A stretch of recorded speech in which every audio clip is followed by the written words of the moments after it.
Bueno, pues nosotros vamos a hablar de John Bernard Bacedow. Le presentamos Jael, Dulce y Guadalupe. Mm, mm. Vamos a hablar sobre el filantropismo como una forma positiva, sus principios pedagógicos y el libro que él hizo. Él nació en Hamburgo en 1724. Fundó el movimiento educativo El Filantropismo como una eh, y está basado en los principios pedagógicos de Comenio, Luc y Rousseau. Mm, Hoy.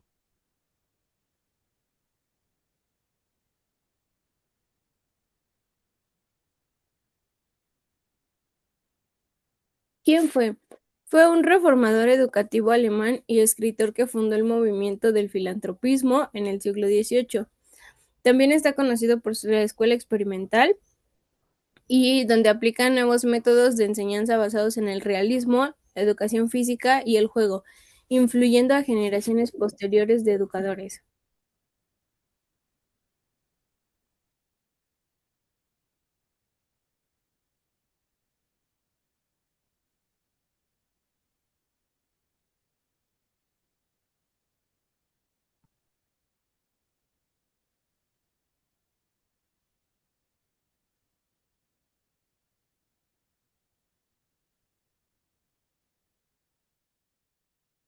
¿Todo bien? ¿Algo pasó?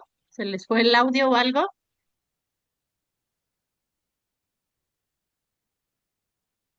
Bueno, es que sigue mi Ah, compañera Meli, pero no sé si está presente. Sí, no, sí estoy, ah, pero quien sea, bueno, ayúdeme a leerla si gusta.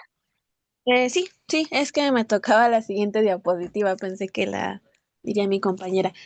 Pues su filosofía, la pedagogía filantrófica de Basedow, inspirada en Rousseau, buscaba formar individuos útiles, patrióticos y felices a través de una educación natural, activa e intuitiva. Se enfocaba en el desarrollo armónico del cuerpo y el espíritu, priorizando la utilidad de los contenidos, el carácter realista de la enseñanza y la importancia del contacto directo con la naturaleza y el mundo real para el humano. En materias de enseñanza predomina la idea de la utilidad, acentuando su carácter realista sobre el humanista. La religión debe enseñarse en la escuela, pero sin carácter confesional al ciudadano de las iglesias. Todos los niños deben aprender, como Emilio, un oficio y visitar los lugares de trabajo, fábricas, campos, etcétera, pasando en ellos unos días al año. Pero las ideas de Basedow no eran solo didácticas, sino también sociales y nacionales. Pueden cambiar la diapositiva.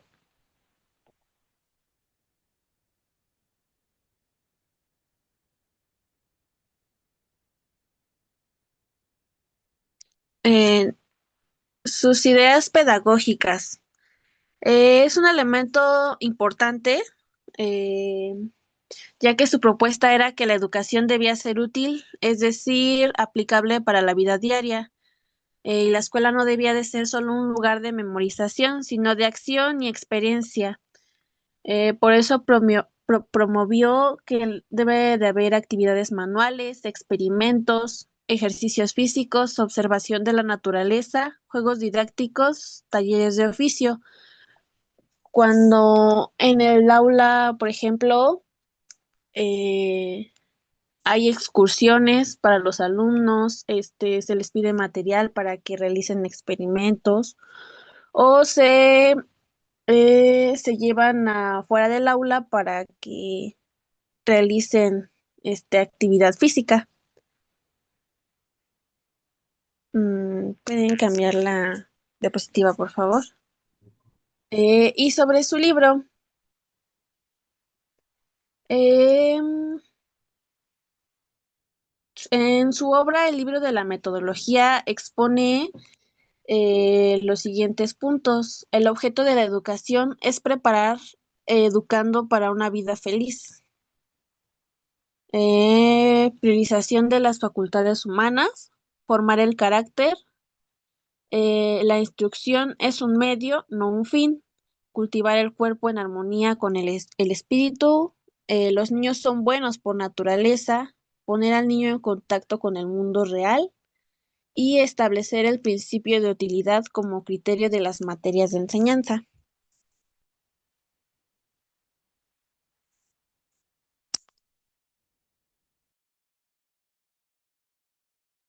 Yo les hablaré sobre el filantropismo.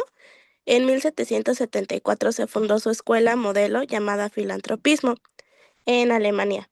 Aunque funcionó pocos años, se convirtió en uno de los experimentos pedagógicos más importantes del siglo XVIII, en el cual se experimentaba por primera vez clases prácticas como ciencias, agricultura u oficios, ejercicios físicos como la gimnasia, idiomas modernos, actividades lúdicas como parte del aprendizaje y una enseñanza sin castigos físicos. ¿Me apoyas a cambiarlo? Sus características pues se basaban en los principios de la Ilustración, no hacía distinciones por clase social, promovía la educación física con ejercicios diarios, fomentaba la cooperación en lugar de la competencia. Las asignaturas incluían ciencias naturales, geografía, historia, idiomas modernos, carpintería, agricultura, música y educación física. Los maestros debían enseñar con amabilidad y sin castigos severos. El aprendizaje estaba relacionado con la naturaleza y la experiencia directa.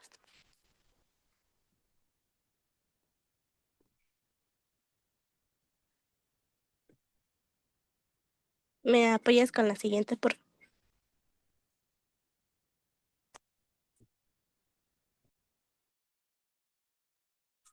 Como conclusión tenemos que fue un pionero de la educación moderna. Su pensamiento surgió como una reacción contra los métodos rígidos del siglo XVIII y propuso un modelo educativo más humano, práctico, integral y adaptando a las necesidades del niño. Aunque su escuela no duró mucho tiempo, sus ideas dejaron un legado que sigue presente en la educación actual, especialmente en enfoques que priorizan la actividad, la experimentación, los valores humanos y el bienestar emocional y físico de cada estudiante. Por ejemplo, en el siglo XVIII teníamos que la educación predominaba más la iglesia. A diferencia del filantropismo, la educación era más laica y era influida por la Ilustración. En el siglo XVIII teníamos que era memorística, basada en repetición y dogmas, y en la filantropismo, pues era más activa, basada en la observación, en la experiencia y en la práctica. En el siglo XVIII tenemos también que era más autoritaria, uso frecuente de castigos físicos. Y en la del filantropismo, pues era más humanitaria, se rechazaban los castigos que tenían los maestros hacia los alumnos y promovía más el respeto hacia el estudiante, con una finalidad pues de desarrollar al individuo en mente, cuerpo y moral.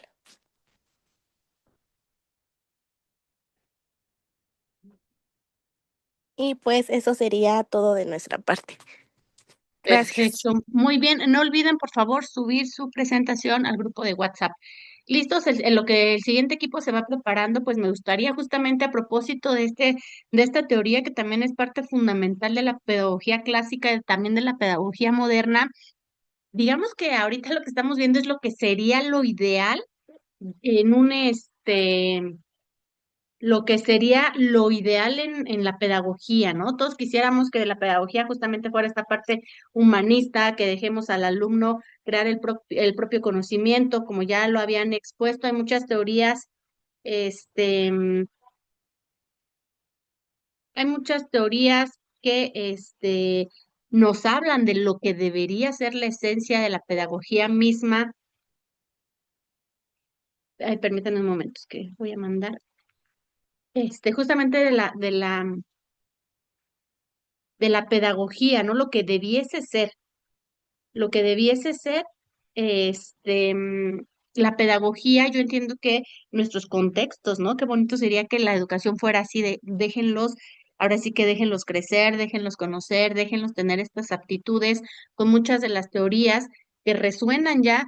Quiero creer que ya resuenan maestros en sus cabezas y que ya empiezan a decir, mira, ¿cómo podría aplicar yo esta teoría en el aula, ¿no? Según mi perfil, hacia dónde voy. Muchos de ustedes se van a ir al preescolar, muchos de ustedes se van a ir a primaria baja, a primaria alta, unos de plano dicen, no, yo me voy a ir a la secundaria, a la prepa, etcétera, etcétera, ¿no? Pero ¿cómo vamos a ir adaptando justamente estas corrientes teóricas? Y por qué no, sociales también que nos van dando como este empuje justamente a una práctica docente más humanista, más filosófica, una práctica docente muchísimo más humana, ¿no?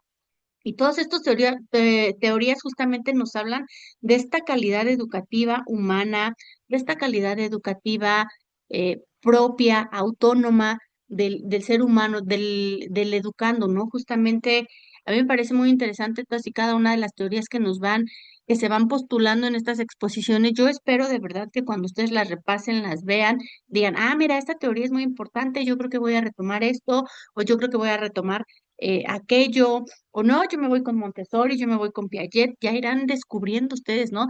Que todas las teorías tienen el chiste y un porqué de estar dentro de la educación. Muy bien, ¿alguna duda, alguna pregunta?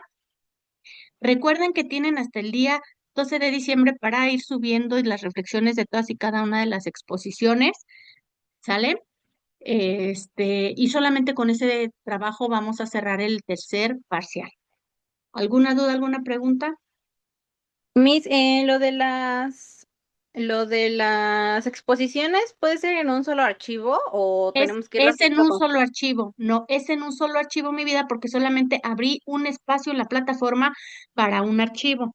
Es decir, lo vas llenando en Word, posteriormente lo conviertes a PDF y lo subes. Es en un solo archivo. ¿Sí? Ok, gracias. Sí, No, ¿de gracias. qué? ¿De qué? ¿De qué? ¿De qué? Y adelante la segunda exposición. ¿Están listas?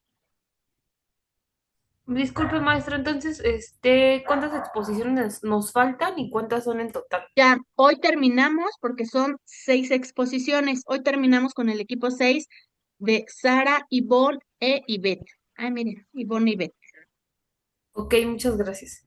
No, de que hoy cerramos con el equipo 4 y el equipo 6 porque la clase pasada expuso el equipo 5 que por ahí tenían un tema en cuanto a los horarios, y por eso expuso primero el equipo 5.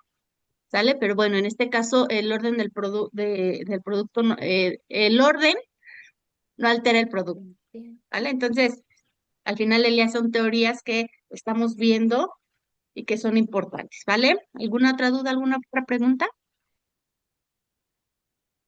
Perfecto. Adelante, ¿está listo el equipo 6? Sí, Sí, ya estamos profesora. aquí. Excelente, pues ya. Ah, y por favor, ayúdenme a subir las exposiciones al grupo de WhatsApp. ¿Para qué? Para que posteriormente, cuando sus compañeras, compañeros quieran volver a revisar la exposición para hacer su trabajo, esté ya en el grupo de WhatsApp, ¿vale?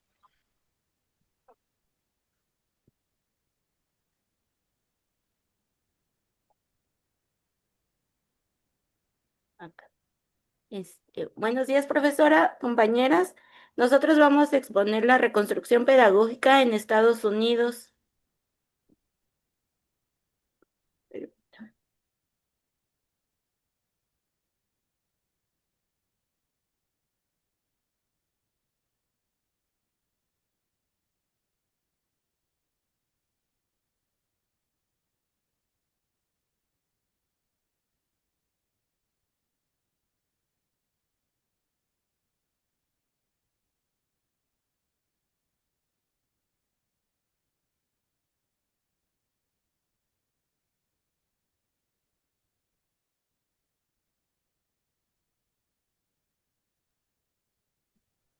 Permítame.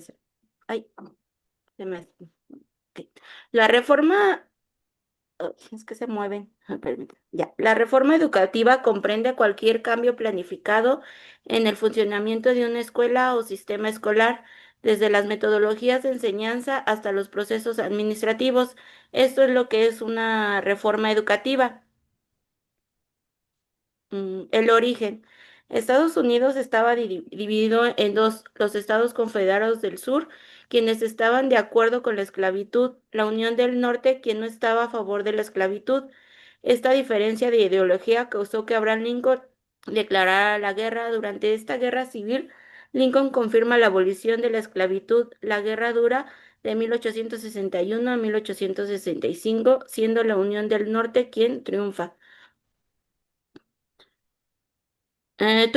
Bueno, Abraham Lincoln tuvo un papel sumamente importante en lo que es la guerra civil y la reconstrucción. La ideología de Lincoln se basaba en la libertad, sin malicia hacia nadie, con caridad para todos, con firmeza en lo correcto, como Dios nos permite ver lo correcto. Esforcémonos por terminar la obra en la que estamos, por sanar las heridas de la nación, por cuidar de quien haya resistido la batalla, de su viuda y de su huérfano, por hacer todo lo que pueda lograr y conservar una paz justa y duradera entre nosotros y con todas las naciones. Era su pensar de este Abraham Lincoln.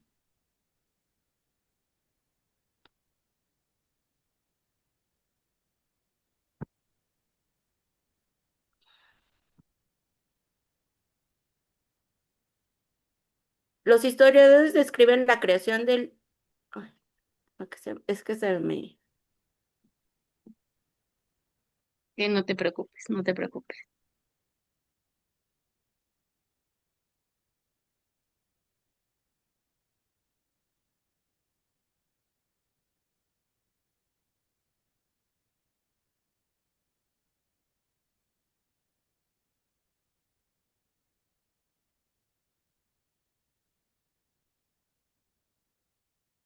¿Cómo se relacionó aprender a leer con el fin de la esclavitud? La mayoría de los estados del sur, antes de la guerra civil, hicieron ilegal enseñar a un esclavo a leer y escribir.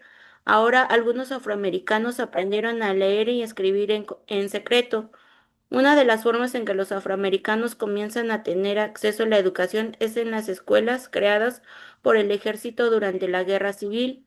Los esclavos fugitivos que ahora viven en campamentos u otras áreas protegidas por el ejército, se crean escuelas allí para ellos. Es así como fue iniciando todo el proceso de la educación, porque pues era prohibido para todos ellos tener algún libro, leer.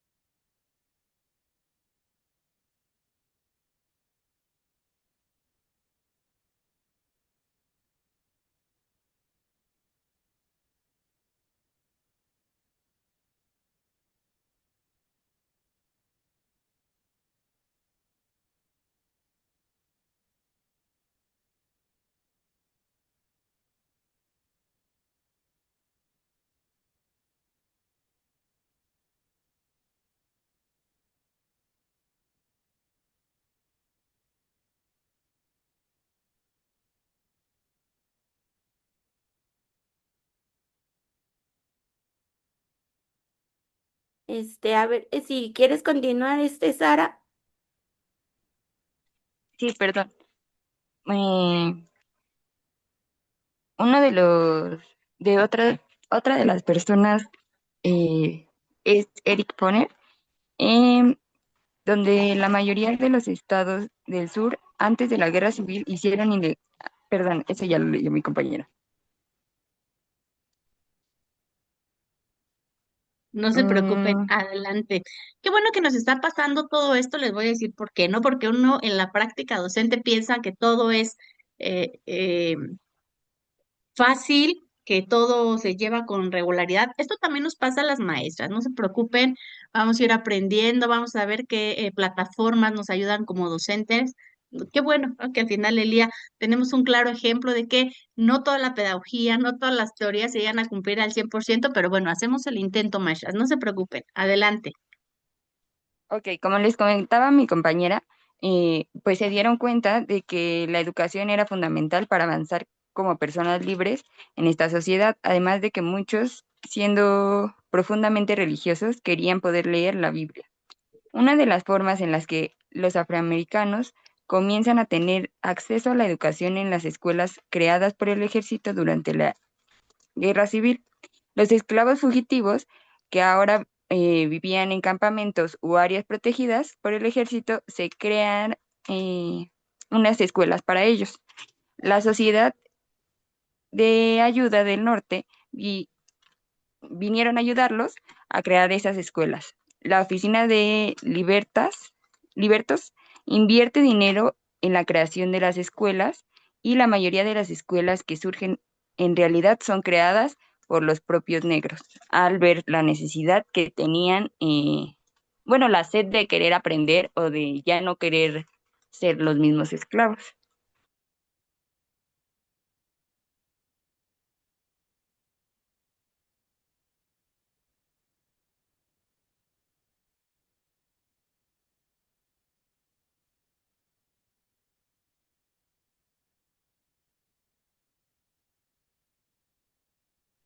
La oficina de los libertos, al final de la guerra civil, incluso mientras estaba la guerra, todavía continuaba en algunas áreas e inmediatamente después hubo una explosión de energía en las comunidades negras para crear escuelas.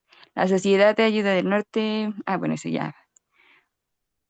La Oficina de los Libertos proporcionó ayuda a docenas de miles de ex-esclavos y a empobrecidos, personas blancas en los estados del sur y en el distrito de Columbia en los años después de la guerra.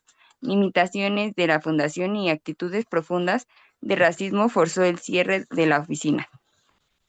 Es decir, que los blancos pues no quisieron que los negros supieran lo mismo que los blancos.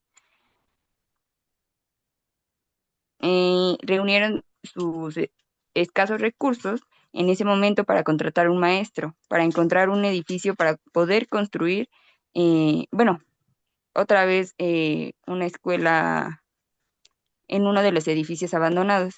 No son solo los escolares, los adultos, las personas mayores buscaban la educación y esta es una de las definiciones críticas de la libertad de los negros, es la capacidad de obtener una educación.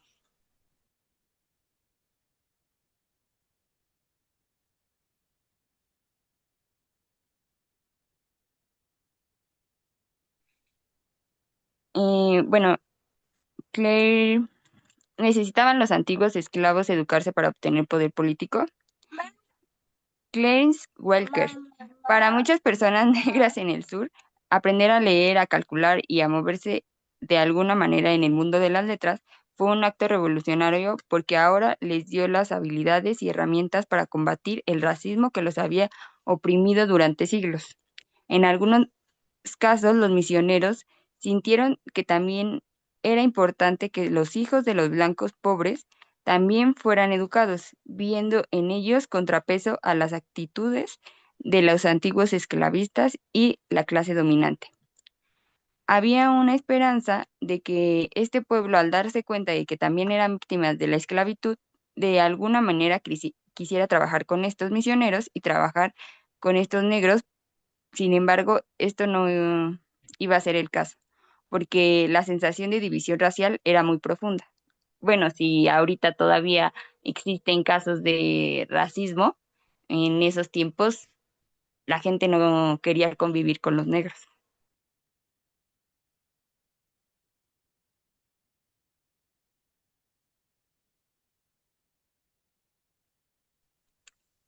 El activista del norte, Tunis Campbell, entendió que uno de los elementos de la filosofía del trabajo libre incluía la educación. Él mismo fue el ejemplo de que la educación podía hacer.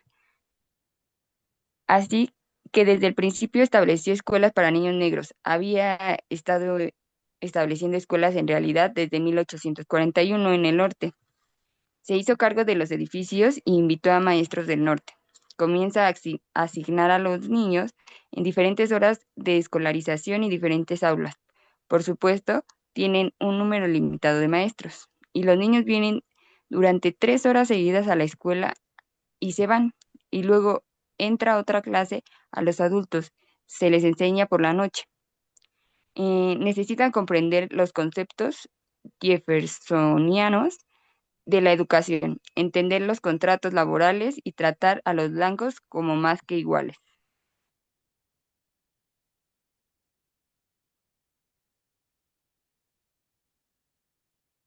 Aquí ya sería esta Ivette, si nos puede apoyar. Claro, gracias, Ivonne. La reforma educativa abarca cualquier cambio sistémico, disculpen, destinado a alterar el enfoque o resultados de la educación pública a lo largo de la historia de la educación pública en los Estados Unidos de América. Agentes de cambio como Orisman, Catherine Neverchir y John Dewey han transformado las prácticas educativas en beneficio de los estudiantes.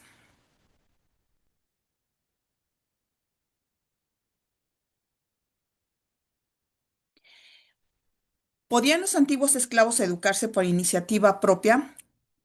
Les hablaré de Horacio Mann, quien es considerado el padre de la educación pública estadounidense. Sirvió tanto en la Cámara de Representantes como en el Senado de Massachusetts, antes de ser nombrado secretario de Educación de Massachusetts en la década de 1830. Mann intervino predicando sus 6 principios de la educación. La libertad depende del conocimiento, el público debe hacerse cargo de los gastos y controlar la educación de sus ciudadanos. Las escuelas deben abordar las necesidades de los estudiantes de diversos orígenes.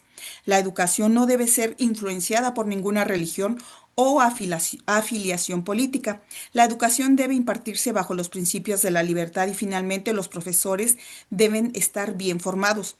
Algunos de los logros más notables de Mann incluyen el establecimiento de escuelas normales, colegios de formación de profesores, la inclusión de la educación del carácter de las escuelas públicas y la opinión de que la educación tiene la capacidad de igualar las oportunidades entre los niños en situación de pobreza.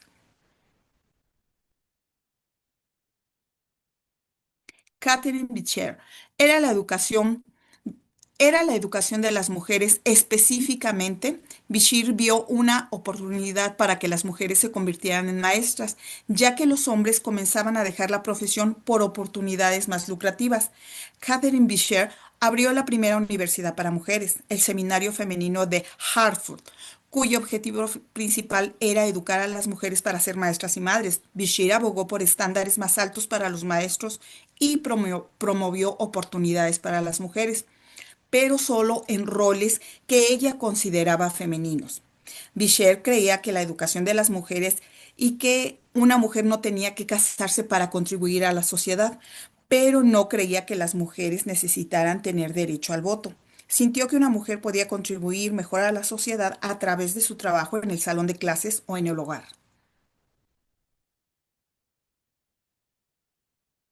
Les hablaré de John Dewey. La educación estadounidense temprana estaba principalmente centrada en el maestro y era autoritaria. Entonces, ¿qué causó la evolución del aprendizaje centrado en el estudiante? John Dewey fue un educador pragmático a principios del siglo XIX que abordó la educación desde una perspectiva experimental y condujo al movimiento de educación progresista en Estados Unidos. Algunas de las creencias innovadoras de Dewey incluyen: los estudiantes se basan instintivamente en el conocimiento a medida que interactúan con él socialmente. Los maestros deben abordar la educación desde la perspectiva del desarrollo integral del niño. Los estudiantes deben aprender el contenido a través de experiencias del mundo real. Los estudiantes deben participar activamente en el aprendizaje en lugar de absorber contenido pasivamente. Y finalmente, la educación del carácter es una de las responsabilidades sociales y los propósitos principales de las escuelas.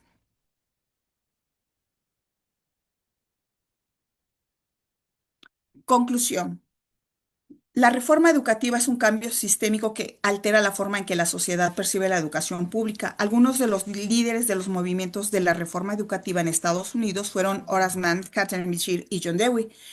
Horace Mann fue un político que realizó los cambios importantes en la educación pública de Massachusetts cuando se convirtió en secretario de Educación de Massachusetts. Muchas de las ideas revolucionarias de Mann cambiaron para siempre la educación en Estados Unidos.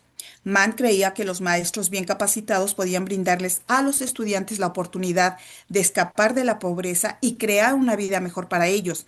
Catherine Bishir fue una activista de la educación que luchó por ampliar las oportunidades de las mujeres al abrir la primera universidad para mujeres.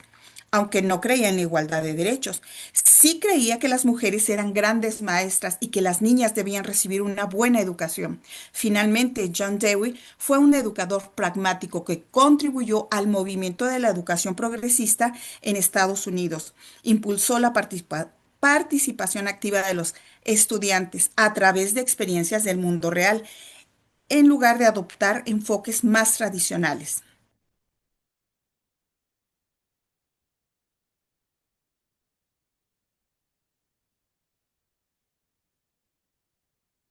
Gracias por su atención, doctora, compañeras, compañero.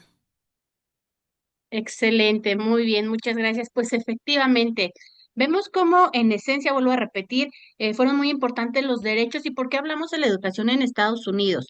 Porque directamente es una situación contextual que permea la educación, no solo aquí en México, sino en todo el mundo, ¿no? Esta parte del racismo, esta parte de la situación que efectivamente una de sus compañeras, como bien lo mencionaba, aún sigue existiendo, pero a lo mejor de otra forma, ¿no? Muchas veces se le discrimina al niño que tiene un problema de TDAH, al niño que tiene un problema conductual, al niño que de repente tiene autismo. ¿Cómo empezamos, no? Justamente, aunque paradójicamente a la situación y a estas teorías, por ejemplo, de John Dewey, que nos propone justamente esta parte de la inclusión y que siempre estamos hablando de la inclusión y de nuevas formas de trabajo y que siempre estamos hablando de una educación para todos, todavía se siguen dando estas situaciones, ¿no? No sé, maestros, ustedes cómo lo vean en estos preámbulos, para eso van a tener la posibilidad en sus reflexiones. Eso es lo que yo quiero que ustedes plasmen en sus reflexiones.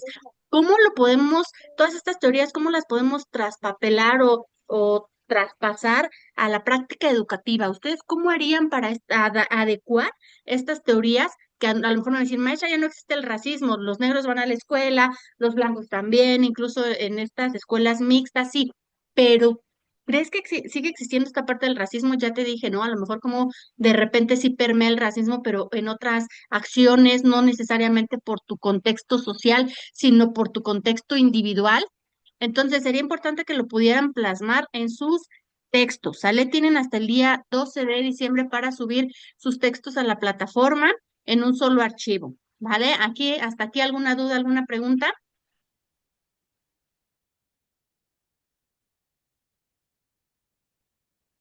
Ok, pues por favor no se les olvide a todos y cada uno de los equipos, por favor, subir sus exposiciones, ¿les parece? Adelante, Dani. ¿Solo son las reseñas personales de cada exposición o también hay que... Solo la reflexión es mi vida, solo la Ok. reflexión de cada exposición. ¿Alguna otra duda, alguna pregunta?